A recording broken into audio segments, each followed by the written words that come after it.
Headlines presented by Shri Guru Ram Rai University, Dehradun, first ICAR accredited university of Uttarakhand.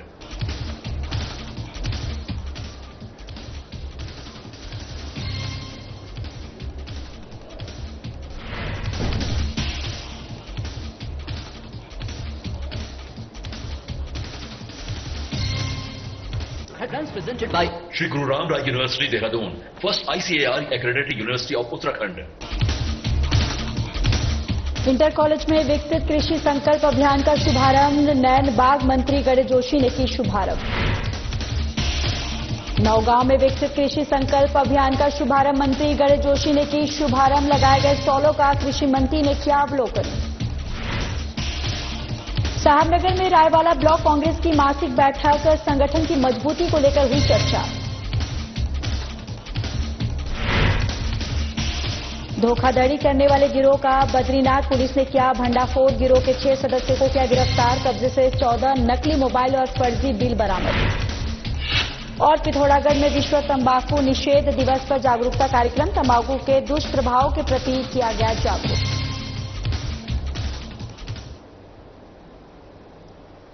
नमस्कार, बहुत स्वागत है आप सभी का उत्तराखंड के बुलेटिन में। मैं हूं आपके साथ ज्योति यादव। कृषि मंत्री गणेश जोशी नैनबाग पहुंचे, जहां उन्होंने स्वर्गीय सरदार सिंह रावत को श्रद्धांजलि अर्पित कर एक पेड़ मां के नाम अभियान के तहत विद्यालय परिसर में बांज का पौधा रोपा है। और इसके बाद उन्होंने राजकीय इंटर कॉलेज में विकसित कृषि संकल्प अभियान का शुभारंभ किया। मंत्री गणेश जोशी ने कृषि यंत्रों और स्थानीय उत्पादों की प्रदर्शनी का अवलोकन किया और स्वयं सहायता समूह की महिलाओं को NRLM के तहत 1.5 लाख के चेक वितरित किए। कृषि मंत्री गणेश जोशी ने कहा कि यह अभियान प्रधानमंत्री नरेंद्र मोदी के 2047 तक विकसित भारत के संकल्प को साकार करने की दिशा में एक बड़ा कदम है। उन्होंने बताया कि केंद्रीय कृषि मंत्री शिवराज सिंह चौहान के नेतृत्व में चल रहे इस अभियान की शुरुआत उत्तराखंड में 29 मई को मुख्यमंत्री पुष्कर सिंह धामी द्वारा दौरान गुनियाल गांव से की गई थी। और उन्होंने बताया कि इस अभियान के तहत 29 मई से 12 जून तक देश भर में 2000 से अधिक वैज्ञानिक दल 700 जिलों में 1.5 करोड़ किसानों से सीधा संवाद करेंगे। विकसित कृषि संकल्प अभियान की शुरुआत मैंने की 29 तारीख को केंद्रीय कृषि मंत्री शिवराज सिंह जी की शुरुआत उड़ीसा से की। इस प्रदेश के मुख्यमंत्री धामी जी ने मेरे साथ इसकी शुरुआत गुनियाल गांव देहरादून से की। 29 तारीख से लेकर 12 तारीख तक हमारे किसान के साथ वैज्ञानिक गांव-गांव जाकर नई तकनीकों की जानकारी, किस प्रकार से किसान अपने उत्पाद को बढ़ाए, किस प्रकार से रसायन का प्रयोग करे, उनको देंगे। और जो विकसित भारत का संकल्प माननीय प्रधानमंत्री मोदी जी का है कि 2047 तक भारत विकसित राज्य बनेगा, उसकी शुरुआत एग्रीकल्चर से होगी, हॉर्टिकल्चर से होगी। आज देश की जीडीपी में एग्रीकल्चर का योगदान 19.6% है। और हमारा संकल्प है कि इसको हम 30% लेकर जाएंगे। इसके लिए केंद्र की सरकार, प्रदेश की सरकार लगातार काम कर रही है, किसानों के बीच में जा रही है। और मैंने अभी जब यहाँ लोगों से पूछा, अधिकतर किसान यहाँ पर बैठे हैं, उन्होंने इस बात को स्वीकारा कि मोदी जी के आने के बाद कृषि के क्षेत्र में आमूल परिवर्तन आया है, इनकी आर्थिकी में सुधार हुआ है। हमारी बहनें लखपति दीदी बनी हैं, क्योंकि पहाड़ में अक्सर खेती का काम हमारी बहनें करती हैं। और इसके लिए मैंने अपने वैज्ञानिक को निश्चित किया है कि आप किसानों के संपर्क में जाकर उनसे जो हमारी योजनाएं, उनकी जानकारी उनको दें, ताकि किसान मजबूत हो, किसान मजबूत होगा। धोखाधड़ी करने वाले गिरोह का बद्रीनाथ पुलिस ने भंडाफोड़ किया। पुलिस ने गिरोह के 6 सदस्यों को गिरफ्तार किया और उनके कब्जे से 14 नकली मोबाइल और फर्जी बिल बरामद किए हैं। एसपी चमोली सर्वेश पवार ने बताया कि पकड़े गए आरोपियों की पहचान जयसिंह, आकाश पवार, करण पवार, सनी पवार, विकास पवार और रामू मोहन के रूप में हुई है।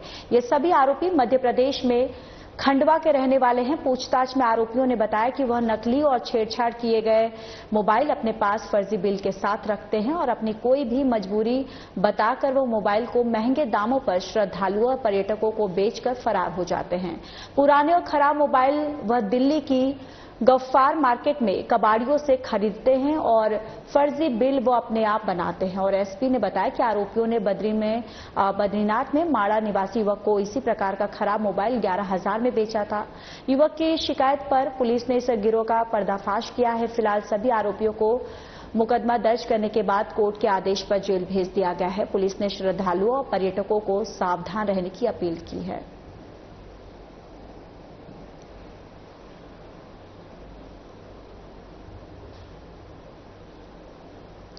चलिए खबरों में आगे बढ़ते हैं। श्री राधा कृष्ण मंदिर सभागार में 13वां कुलदीप राज साहनी स्मृति रक्तदान शिविर का आयोजन किया गया। शिविर में 400 यूनिट रक्त का लक्ष्य रखा गया। शहर के विभिन्न सामाजिक और राजनीतिक संगठनों के साथ ही आम नागरिकों ने रक्तदान शिविर में भाग लिया। महंत इंद्रेश अस्पताल के सहयोग से आयोजित रक्तदान शिविर में सुबह से ही रक्तदाताओं की भीड़ लगी रही और इस मौके पर रक्तदाताओं को कार्ड जारी किए गए, जिसके माध्यम से वो महंत इंद्रेश अस्पताल में रक्त उपलब्ध कर सकते हैं। इस मौके पर महंत इंद्रेश अस्पताल के डॉक्टर अंशुमन द्विवेदी ने बताया कि अब तक 270 यूनिट रक्त जो है एकत्रित कर लिया गया है और इस बार 400 यूनिट का लक्ष्य रखा गया है। डॉक्टर अंशुमन द्विवेदी है और मैं एमडी पैथोलॉजी महंत इंद्रेश से कर रहा हूं और मेरे साथ डॉक्टर अपूर्वा जो मेरी सीनियर है, एमडी पैथोलॉजिस्ट है, और हमारे साथ अमित कोऑर्डिनेटर, मोहित और कई सारे टेक्नीशियंस हैं। और हमारा जो आज का टारगेट है वो 400 ब्लड यूनिट्स का है, जिसमें अभी 290 हो चुके हैं और लोग काफी भारी मात्रा में आ रहे हैं और खुश होकर अपने ब्लड डोनेट। चलिए यहां रुकेंगे, एक छोटे से ब्रेक के लिए जल्द हाजिर होंगे।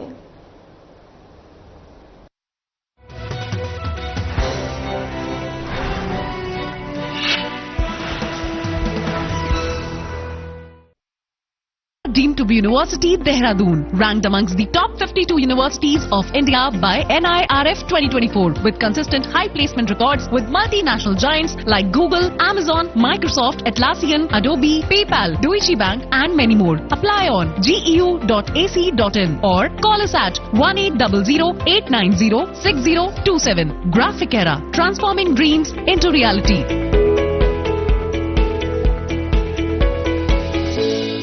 उत्तराखंड देश का मान बढ़ा रहा है। प्राकृतिक संसाधनों से समृद्ध यह प्रदेश अब सतत विकास और आत्मनिर्भरता की ओर तेजी से अग्रसर है। देश के यशस्वी प्रधानमंत्री श्री नरेंद्र मोदी जी के आत्मनिर्भर भारत के संकल्प को साकार करने की दिशा में मुख्यमंत्री पुष्कर सिंह धामी जी के कुशल नेतृत्व में आत्मनिर्भर उत्तराखंड का सपना साकार हो रहा है। जैविक कृषि को अपनी नीति और विकास मॉडल का अभिन्न हिस्सा बनाया है। उत्तराखंड की उपजाऊ भूमि और प्राकृतिक अनुकूलता इसे जैविक खेती का आदर्श केंद्र बनाती है, जो न केवल स्वस्थ और प्राकृतिक आहार को बढ़ावा देती है, बल्कि किसानों की आर्थिक समृद्धि और राज्य की हरित अर्थव्यवस्था को भी सशक्त बना रही है। उत्तराखंड सरकार द्वारा बीते 3 वर्षों में जैविक कृषि को बढ़ावा देने के लिए कई योजनाएं शुरू की गई हैं, जिससे प्रदेश को भारत के जैविक हब के रूप में विकसित करने की दिशा में मजबूती मिली है। PKVY के तहत राज्य में 3900 क्लस्टरों में जैविक खेती को प्रोत्साहित किया जा रहा है, जिसके लिए वित्तीय वर्ष 2023-24 में 131.27 करोड़ का बजट प्रावधान किया गया है। कार्बनिक क्लस्टर योजना के माध्यम से किसानों को संगठित रूप से जैविक खेती अपनाने और अपने उत्पादों को एक साझा मंच पर बेचने का अवसर मिल रहा है। जैविक खेती को और अधिक प्रभावी बनाने के लिए सरकार ने किसानों को जैविक प्रमाणन और टैगिंग की सुविधा प्रदान की है, जिससे उनकी उपज को राष्ट्रीय और अंतर्राष्ट्रीय बाजारों में नई पहचान मिल रही है। पर्यावरण संरक्षण और प्राकृतिक संसाधनों के संतुलित उपयोग को भी बढ़ावा दे रही है, जिससे मिट्टी की उर्वरता बनी रहे और जल संसाधनों का संरक्षण हो। उत्तराखंड सरकार की ये पहल न केवल कृषि क्षेत्र को सुदृढ़ कर रही है, बल्कि पर्यावरण संरक्षण और ग्रामीण अर्थव्यवस्था को भी मजबूती प्रदान कर रही है। स्वस्थ माटी, समृद्ध खेती, जैविक कृषि, उत्तराखंड की नई नीति। 11 schools, infinite possibilities. from healing in hospitals to discovery in labs, from art to agriculture. This is more than a campus. This is where futures begin. Shri Guru Ram Rai University, where dreams take flight. Admissions open for 2025 batch.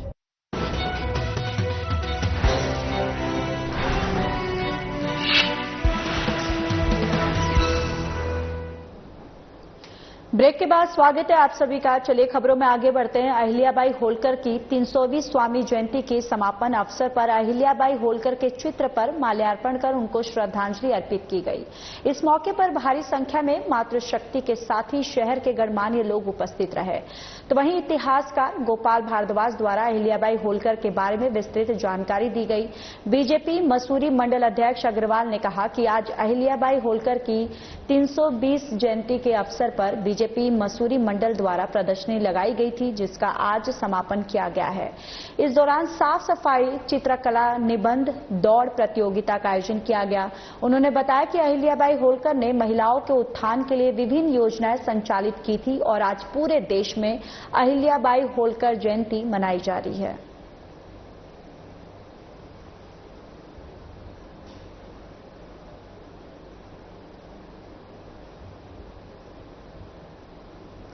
विश्व तंबाकू निषेध दिवस पर उसके अवसर पर IG Kumaon range Riddhim Agarwal के निर्देशन और एसपी रेखा यादव के मार्गदर्शन में पिथौरागढ़ के समस्त थाना क्षेत्र में तंबाकू के दुष्प्रभाव के प्रति जन जागरूकता कार्यक्रम आयोजित किए जा रहे हैं, जिसके चलते पिथौरागढ़ कोतवाली प्रभारी निरीक्षक ललित मोहन जोशी और एसओजी मनोज पांडे के नेतृत्व में पुलिस टीम ने स्कूली छात्र छात्राओं के साथ केमू चौकी पर जन जागरूकता कार्यक्रम का आयोजन किया। इस अवसर पर छात्रों ने तंबाकू के दुष्प्रभाव पर नारे लगाए, साथ ही तंबाकू उत्पादों से दूर रहने की शपथ भी ली है। और इसके साथ ही अभियान के अंतर्गत पुलिस ने स्थानीय नागरिकों को कोटपा अधिनियम के प्रावधानों की जानकारी दी। इसके साथ ही विद्यालयों से 100 मीटर की दूरी के भीतर स्थित दुकानों के मालिकों और संचालकों को 18 वर्ष से कम आयु के व्यक्तियों को तंबाकू उत्पादन न बेचने और तंबाकू उत्पादों का प्रचार प्रसार न करने के सख्त निर्देश दिए हैं।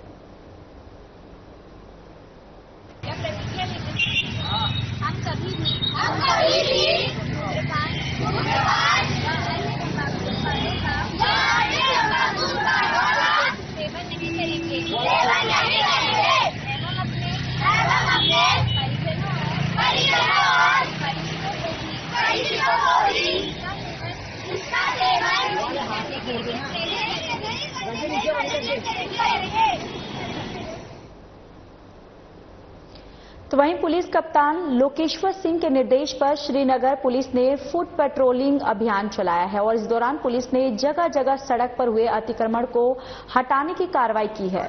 सड़क किनारे कब्जा कर की गई अवैध पार्किंग में खड़े वाहनों पर चालान काटने की कार्रवाई भी की गई। पुलिस के फुट पेट्रोलिंग अभियान से श्रीनगर की सड़कें काफी खुली खुली नजर आई और जिस शहर में पैदल चलने वाले लोगों को आसानी हुई और कई लोगों ने पुलिस की इस कार्रवाई की जमकर प्रशंसा की है। स्थानीय लोगों ने पुलिस से इस प्रकार की कार्रवाई समय समय पर करने की मांग की है।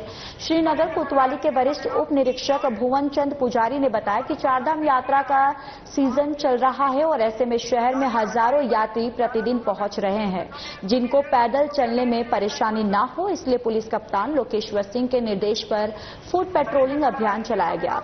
मौके पर सब इंस्पेक्टर मुकेश गैरोला की टीम ने लोगों को ट्रैफिक नियमों का पालन करने और सड़क पर कब्जा कर अतिक्रमण नहीं करने की हिदायत भी दी है और अनाउंसमेंट के माध्यम से ये तमाम हिदायत जो है वो दी गई है।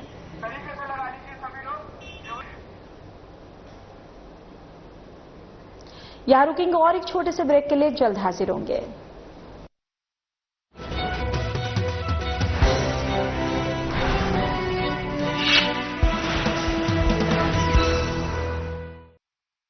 Deemed to be University Dehradun, ranked amongst the top 52 universities of India by NIRF 2024 with consistent high placement records with multinational giants like Google, Amazon, Microsoft, Atlassian, Adobe, PayPal, Deutsche Bank and many more. Apply on geu.ac.in or call us at 1800-890-6027. Graphic Era, transforming dreams into reality.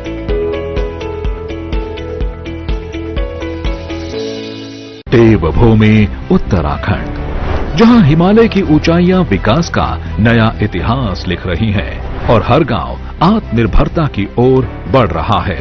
प्रधानमंत्री श्री नरेंद्र मोदी जी के स्वस्थ भारत, सशक्त भारत के संकल्प को आगे बढ़ाते हुए मुख्यमंत्री पुष्कर सिंह धामी के नेतृत्व में उत्तराखंड में शहरी ही नहीं, सुदूर ग्रामीण क्षेत्र भी स्वास्थ्य सेवाओं की पहुंच से समृद्ध हो रहे हैं।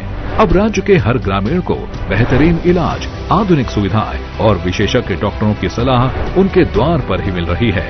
मोबाइल मेडिकल यूनिट्स, MMU और टेली मेडिसिन जैसी सुविधाओं ने उन गांवों तक स्वास्थ्य सेवाएं पहुंचाई हैं जहां पहले इसकी कल्पना भी मुश्किल थी। पिछले 3 वर्षों में उत्तराखंड सरकार ने ये सुनिश्चित किया है कि स्वास्थ्य सुविधाएं केवल शहरों तक सीमित न रहें, बल्कि पहाड़ों के दूरस्थ गांवों तक भी आसानी से पहुंचे। इसी सोच के साथ मोबाइल मेडिकल यूनिट्स, MMU को सक्रिय किया गया, जो हर सप्ताह गांव में जाकर स्वास्थ्य सेवाएं प्रदान कर रही हैं। इसी के साथ अब ग्रामीण विशेषज्ञ डॉक्टरों से टेलीमेडिसिन के माध्यम से वीडियो कॉल पर परामर्श ले सकते हैं। इतना ही नहीं, उत्तराखंड सरकार द्वारा सभी जरूरी दवाएं निःशुल्क उपलब्ध कराई जा रही हैं, ताकि किसी को भी आर्थिक परेशानी के कारण इलाज से वंचित न रहना पड़े। आधुनिक डिजिटल डायग्नोस्टिक सुविधाओं से ब्लड टेस्ट, शुगर और BP मॉनिटरिंग जैसी महत्वपूर्ण जांचें भी गांव में ही की जा रही हैं, जबकि 500 से अधिक साप्ताहिक चिकित्सा शिविरों का आयोजन कर 50,000 से अधिक मरीज निःशुल्क इलाज से लाभान्वित हुए हैं। उत्तराखंड सरकार की यह पहल लोगों के जीवन में सुधार और विश्वास भी जगा रही है। यह राज्य के हर नागरिक को स्वस्थ, सशक्त और सुरक्षित बनाने की दिशा में एक बड़ा बदलाव है। हर गांव में स्वास्थ्य सेवाएं, हर नागरिक का सम्मान, स्वस्थ उत्तराखंड का संकल्प बढ़ा रहा देश का मान। उत्तराखंड सरकार ने पिछले 3 सालों में खाद्य सुरक्षा और उपभोक्ता कल्याण के लिए कई योजनाएं शुरू की हैं। मुख्यमंत्री पुष्कर सिंह धामी के नेतृत्व में विभाग ने सार्वजनिक वितरण प्रणाली को सशक्त किया, जिससे राज्य के प्रत्येक जरूरतमंद नागरिक तक खाद्यान्न और ऊर्जा पहुंचाने की प्रक्रिया आसान और पारदर्शी हुई है। प्रधानमंत्री उज्ज्वला 2.0 के तहत ग्रामीण क्षेत्रों में 5 लाख से अधिक गरीब परिवारों को रसोई गैस कनेक्शन दिए गए, जिससे उन्हें स्वच्छ और सुरक्षित ऊर्जा मिल रही है। मुझे सरकार की तरफ से उज्ज्वला सिलेंडर मुफ्त मिलता है और मैं सरकार की इन योजना से बहुत खुश हूँ। हमें उज्ज्वला गैस कनेक्शन मिला है, उससे हमें बहुत अच्छा लाभ मिल रहा है, उसके लिए मैं सरकार को धन्यवाद करना चाहूँगी। पारदर्शी सार्वजनिक वितरण प्रणाली यानी PDS के अंतर्गत सरकार ने ऑनलाइन पंजीकरण प्रणाली लागू की है, जिससे राशन कार्ड के लाभार्थियों के लिए सुविधा बढ़ी है। इस पहल के तहत 10,000 से अधिक नए राशन कार्ड जारी किए गए हैं। उत्तराखंड सरकार ने गरीबों को सस्ती दरों पर खाद्यान्न उपलब्ध कराने के लिए सरकारी राशन दुकानों के माध्यम से अनाज की दरों में कटौती की है, जिससे आर्थिक रूप से कमजोर वर्ग के लोगों को लाभ मिल रहा है। गेहूं, चावल सही तरीके से मिल जाती है, सरकार को धन्यवाद। पति मेरा नहीं है, राशन मिलता है फ्री में, इसी से गुजारा करता हूँ। 3 बच्चे हैं मेरे। उत्तराखंड सरकार की ये योजनाएं सिर्फ विकास नहीं, बल्कि हर जरूरतमंद के सपनों को साकार करने का संकल्प है। जब हर घर में भोजन होगा, जब हर रसोई में उजाला होगा, तब उत्तराखंड वाकई आत्मनिर्भर और समृद्ध बनेगा। हर घर अन्न, हर घर उजाला, खुशहाल उत्तराखंड की यही पहचान।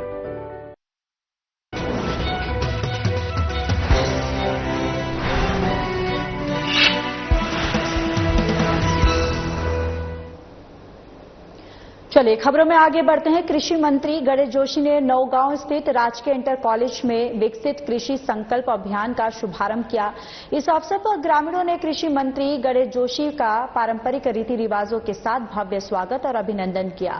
कार्यक्रम स्थल पर विभिन्न विभागों ने लगाए स्टॉलों का कृषि मंत्री ने अवलोकन भी किया है और इसके साथ ही किसानों को उपलब्ध कराई जा रही सुविधाओं और तकनीकी जानकारियों की सराहना की। इस दौरान कृषि मंत्री गणेश जोशी ने कहा कि यह अभियान किसानों के लिए एक ऐतिहासिक पहल है, जिसके माध्यम से वैज्ञानिक सीधे खेतों में जाकर किसानों को उन्नत कृषि तकनीकों की जानकारी देंगे। उन्होंने बताया कि केंद्रीय कृषि मंत्री शिवराज सिंह चौहान के नेतृत्व में ये राष्ट्रव्यापी अभियान 29 मई से 12 जून तक आयोजित किया जा रहा है। उन्होंने कहा कि उत्तराखंड में इस अभियान की शुरुआत मुख्यमंत्री पुष्कर सिंह धामी द्वारा देहरादून के गुनियाल गांव से की गई है। उन्होंने कहा कि राज्य के प्रत्येक जिले में प्रतिदिन 3 टीमें काम करेंगी, जो प्रतिदिन लगभग 600 किसानों से सीधा संवाद करेंगी।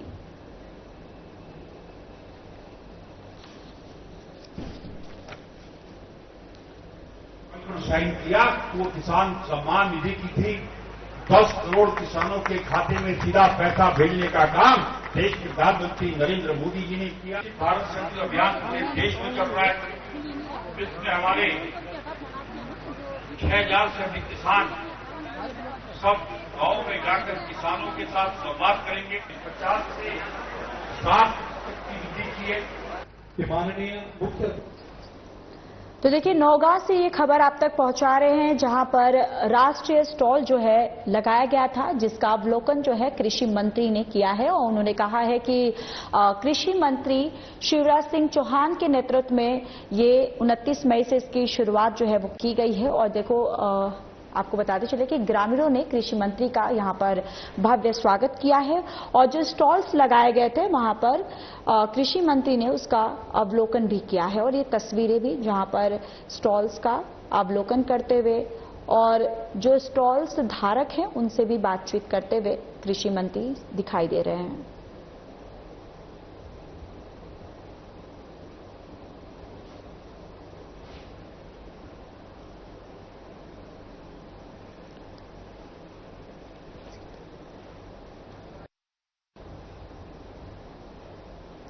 और इसी खबर पर ज्यादा जानकारी के साथ कमल शर्मा हमारे ब्यूरो चीफ जुड़ चुके हैं उत्तराखंड से।